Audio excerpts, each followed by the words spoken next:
on TV to say they can kill anyone they want. Big mistake. The country is still in shock after a Somali Muslim immigrant police officer shot and killed an unarmed white woman in cold blood last weekend. The mainstream media refuses to cover this story adequately, and liberal politicians around the country are still claiming that Islam is a religion of peace. However, Somali migrants in Minnesota just admitted that they can kill Americans anytime they want, and the reason why will give you chills. Amy Horowitz is an amazing filmmaker who will go to great lengths to expose the truth that the media won't tell you. Horowitz has received a lot of pushback after exposing the horrifying truth of the no-go zones in Sweden in one of his recent documentary films. Now, Horowitz has hit the streets of Minnesota, and what he discovered was telling. In the documentary, Horowitz walked the streets of Cedar Riverside neighborhood in Minneapolis, Minnesota, and spoke to a number of Somali Muslim migrants.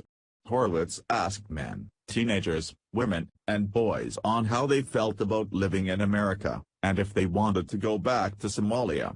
As a follow-up question, Horowitz also asked these Somali migrants if they would rather live under Sharia law or American laws. Now, while many of those answers varied, it was the answers near the end that truly were chilling. Horowitz asked these migrants how they felt about one of our protected rights of freedom of speech. One man that was interviewed spoke about how wonderful it was to be in America and to be afforded the right to free speech and religion. Many of the other Muslim men that were asked the same question agreed that freedom of speech was great, but not if it involved criticizing the Prophet, Muhammad. Horowitz, who is known to push the boundaries in his interviews, asked these peaceful Muslims if it was all right to use violence against someone who disparaged or insulted Muhammad. Every Muslim that was asked this believed that it was perfectly acceptable to use violence or kill someone who mocked Muhammad. Are you shocked by these answers?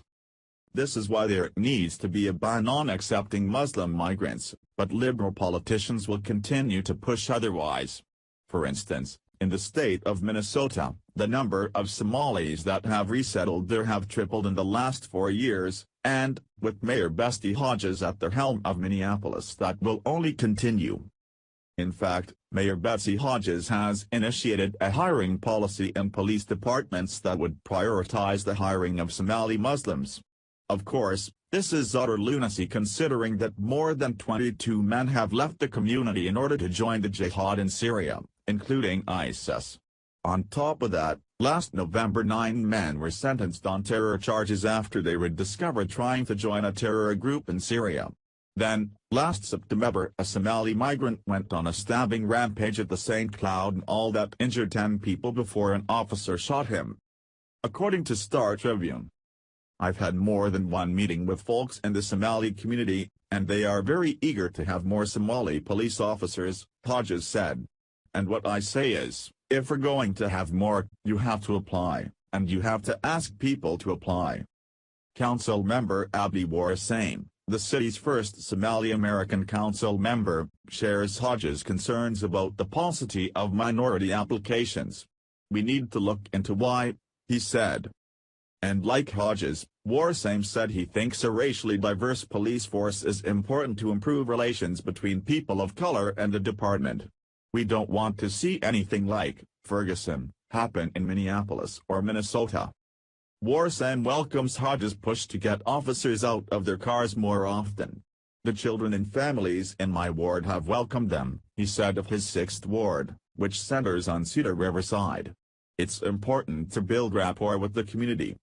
Also, these Somali migrants are draining the resources of the state's public food assistance program, which has doubled in the last 5 years.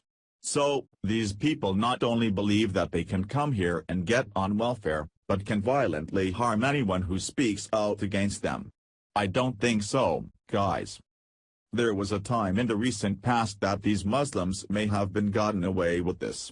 However, we are in a new era where we do not have to cower to political correctness anymore.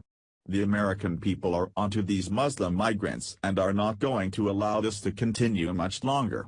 For too long these Muslims have flooded into the country and have been allowed to use our very own laws against us to continue their jihad. Thanks, To President Trump and other strong conservative leaders, we are pushing back against this and will put an end to this insanity.